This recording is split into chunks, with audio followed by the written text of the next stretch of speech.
ऐसा हुआ कि एक राजा ने, इस राजा के 3 बेटे थे और होती है 3 बेटों में से किसी एक को राजा बनना होता है। तीनों को राजा नहीं बना सकते।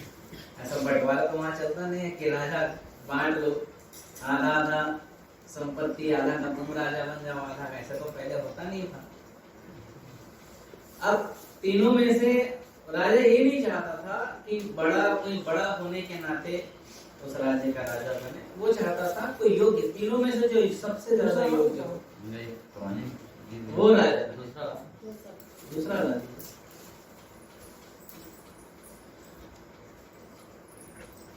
आजकल तो परीक्षा का जमाना है, किसी कलेक्टर बनाना है तो परीक्षा ले लेते हैं, या राष्ट्रपति बनाना है तो चुनाव में जाता है। आप लोग नहीं करते, विधायक सांसद करते, लेकिन चुनाव होता है। मुख्यमंत्री बनाना है तो चुनाव होता है।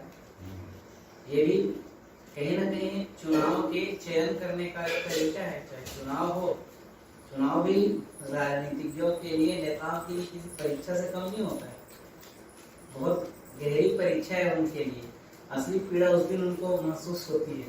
बाकी समय भले वो दूसरों की पीड़ा ना समझे, लेकिन चुनाव आता है तब जरूर उनको पीड़ा होती है। उस दिन वो पीड़ा जरूर समझते हैं। तो जैसा चुनाव हो जाता है, चयन हो जाता है, राजा के सामने भी एक समस्या है कि अपने प्रजा के लिए योग्य राजा चुनना है। और राजा बहुत दिमाग लगाया, और दिमाग लगा करके उसके दिमाग में एक बहुत अच्छा सा आइडिया आया, उपाय आया। उसने कहा, तीनों बेटों को उसने बुलाया, मंत्रियों को आदेश दे दिया कि जाओ तीनों राजकुमारों को पेश करो। और जब तीनों राजकुमार वहां पर आ गए तो उसने कहा, राजा ने कहा, पुत्रों,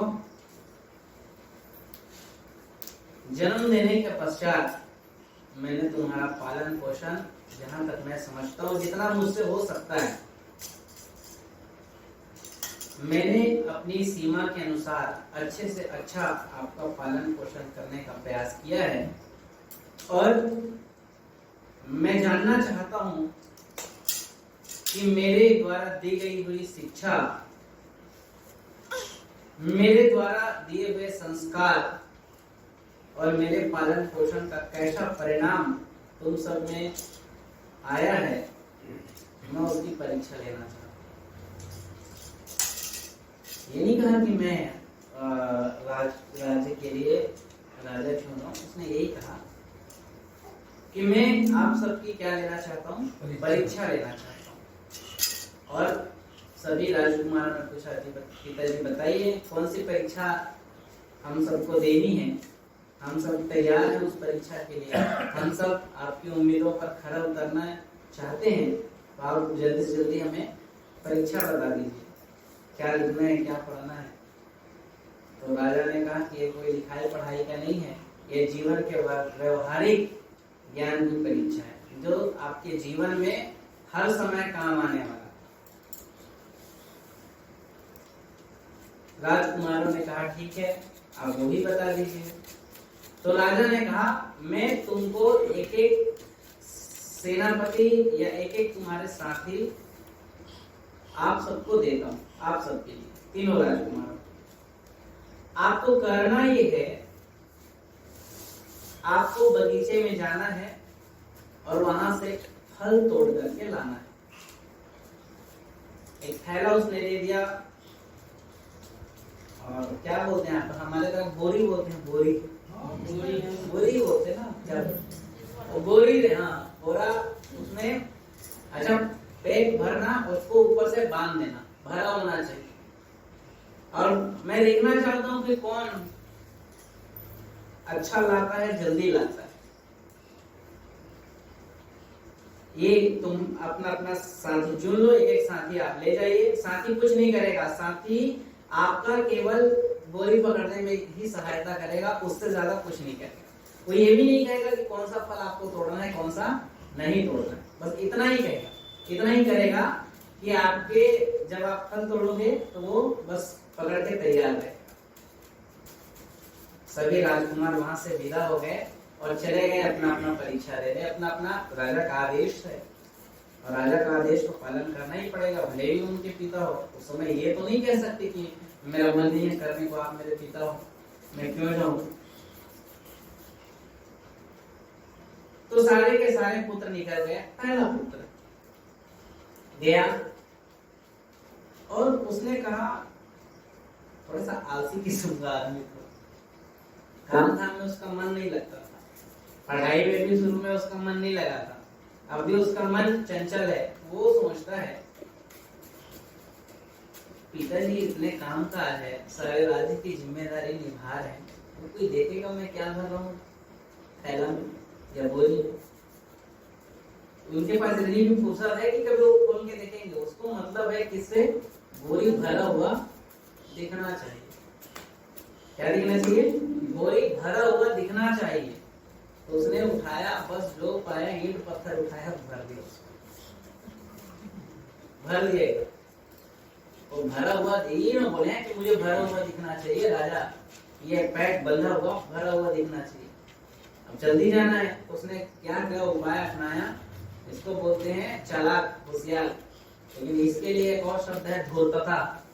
और ऐसी धूर्तता काम नहीं आती है जीवन में, अपने ही पैर में कुल्हाड़ी मारने के समान होती है। हाँ, इसको होशियारी भी नहीं कहते, चालाकी भी नहीं कहते, इसको धूर्तता कहते। तो उसने दिमाग लगाया, ठीक दिमाग है उसको, अपने हिसाब से उसने ठीक दिमाग लगाया। उसने बोरी को भर दिया, ऊपर से रस्सा लगा दिया, मान लिया। उसने कहा मेरे पिताजी के सामने जाके पेश करो। और उसके साथी को क्या करना है, उसके सेनापति को क्या करना है? उसने तो कहा भाई राजा का आदेश है, मुझे कुछ करना नहीं है। उसने ले जाके पटक दिया। राजा जी ये लेके आ गए हैं आपके, ये जो बड़ा वाला बेटा है उसने ये भिजवा दिया है, सबसे पहले आया है। उसने कहा अच्छा ठीक है रख दो। राजा भी खुलवाया नहीं, उसने कहा ठीक है रख दो। दूसरा बेटा आया। दूसरा बेटा बाद में जब गया था तो उसने क्या किया था कि उसके दिमाग में भी यही बात है कि फल मंगाए हैं। अब उसने ये नहीं कहा है कि पका पका होना चाहिए कि अच्छा अच्छा होना चाहिए।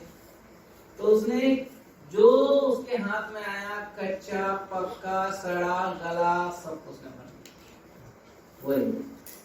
और भर करके उसने भी क्या कर दिया, रस्सा लगवा दिया, सिलवा दिया। वही को कह दिया जाओ सेनापति ले जाके पेश कर दो पिताजी के सामने में, राजा जी के सामने में। वही हुआ।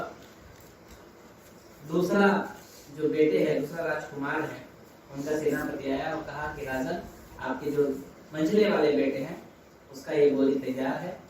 राजा ने कहा ठीक है रख दो। फिर आखिरी वाला बेटा जो था थोड़ा सा ईमानदार किस्म का था, थोड़ा सा मेहनती था, भले छोटा था, भले समाज में प्रचलित है छोटा बेटा सबसे बिगड़ैल होता है, सबसे ज्यादा लाड प्यार उसी को मिलता है, ऐसा कहावत है, ऐसी कहावत है। लेकिन वो बेटा ईमानदार था, उसने बराबर बहुत अच्छे अच्छे फल चुने, मीठे मीठे फल चुने और मेहनत किया। थोड़ा सा पसीना निकला, पूरा बोरी भर गया, रस्सा लगा दिया गया, रस्सी कस दिया गया।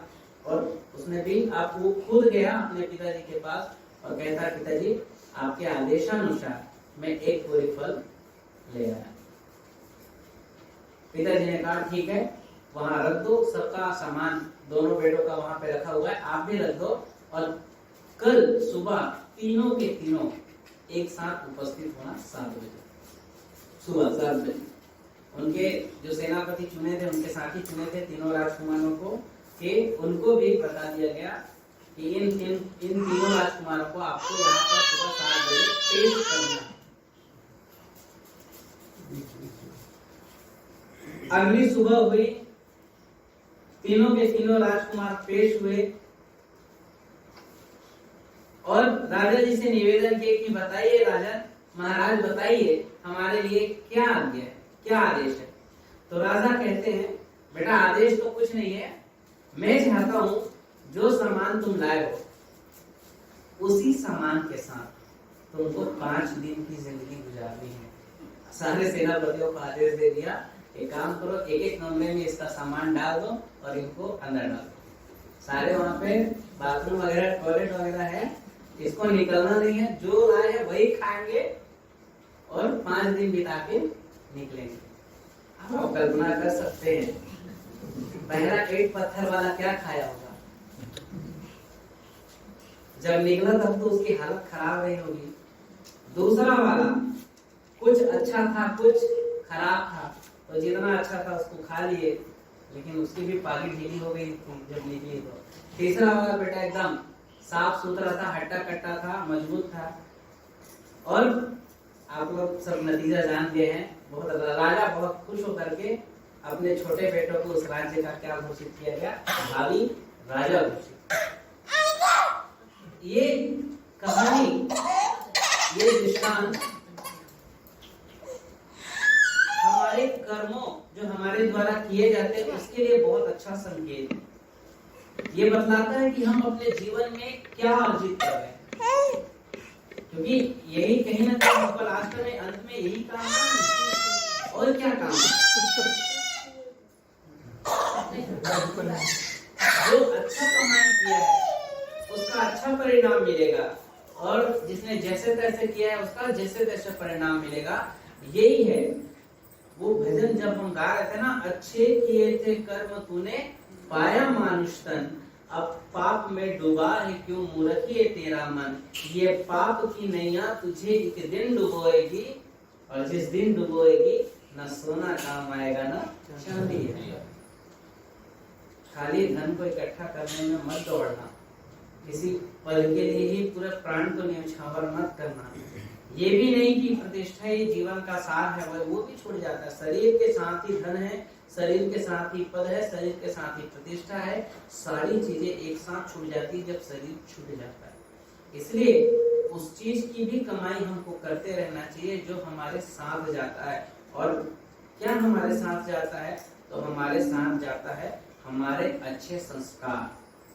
और वो संस्कार, अच्छे संस्कार बनते कैसे हैं, वो अच्छे कर्मों की बदौलत बनते हैं, अच्छा व्यवहार करने की बदौलत बनते हैं, सत्संग करने के साथ बनते हैं, अच्छे लोगों की संगत करने के साथ बनते हैं।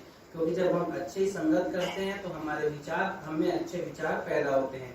अच्छे विचार पैदा होते हैं तो हमारा बोल भी अच्छा होता है, हमारा व्यवहार भी अच्छा होता है, हमारा कर्म भी अच्छा होता है। अच्छा कर्म होता है तो अच्छा आदत बनता है, अच्छा आदत बन जाती है, अच्छी आदत बन जाती है तो फिर हमारा चरित्र अच्छा बनता है, हमारा फिर उसी से अच्छे चरित्र से हमारे सौभाग्य का उदय होता है। एक विचार हमारे सौभाग्य को बना देता है या फिर बिगाड़ देता है। इसीलिए हमको नित्य सत्संगत करना चाहिए। नित्य रात में एक बार जरूर झांक करके अपनी जिंदगी को देखना चाहिए कि हमसे आज कौन सा अन्याय का काम हुआ है, कौन सा हमारे काम बिगड़े हैं, और उसको अगले दिन सुधार करने का प्रयास करना चाहिए। और अगले दिन के लिए जरूर कोई न कोई अच्छा काम करने का संकल्प लेना चाहिए। जो हमसे त्रुटियां हो गई उसके सुधार के लिए हमको प्रयास करना है और नित्य ही अच्छा काम करना है। निश्चित ही हम कबीर साहब जी बोले ना कि एक सिंहासन चढ़ी चले और एक बन चले जंजीर। जो जंजीर में बस के जाना है वो बुरे कर्मों के संस्कार लेकर के जाना है, और जो सिंहासन पर चढ़ के जाना है वो अच्छे संस्कार लेकर के जाना है। मैं पुनः इस बात को दोहराता हूँ, अच्छे संस्कार, निष्कलुष मन, हमारा हृदय इतना पवित्र हो जाए जैसे वो छोटे बच्चे का है, उसको अभी किसी से कोई शिकवा शिकायत नहीं है, ना किसी से उसकी कोई दुश्मनी है, एकदम निष्कलुष मन है, एकदम पूरा कागज जिसको कहा जाए। संतगण कहे हैं ऐसा पूरा कागज मरते मरते आपका दिमाग फिर से हो जाए। वहां किसी के प्रति बैर का भाव मत रहे, वहां किसी के लिए राग का भाव मत रहे, चाहे वो वस्तु हो चाहे वो व्यक्ति। नहीं राग नहीं द्वेष, जो ऐसा कर लेता है उसका जीवन सफल हो जाता है, उसके संस्कार अच्छे होते हैं। जो ऐसा कर लेता है वही मुक्त हो जाता है। उनको पुनः पलट कर देखने की जरूरत है कि हम एक पत्थर कमा रहे हैं, कि सड़े गए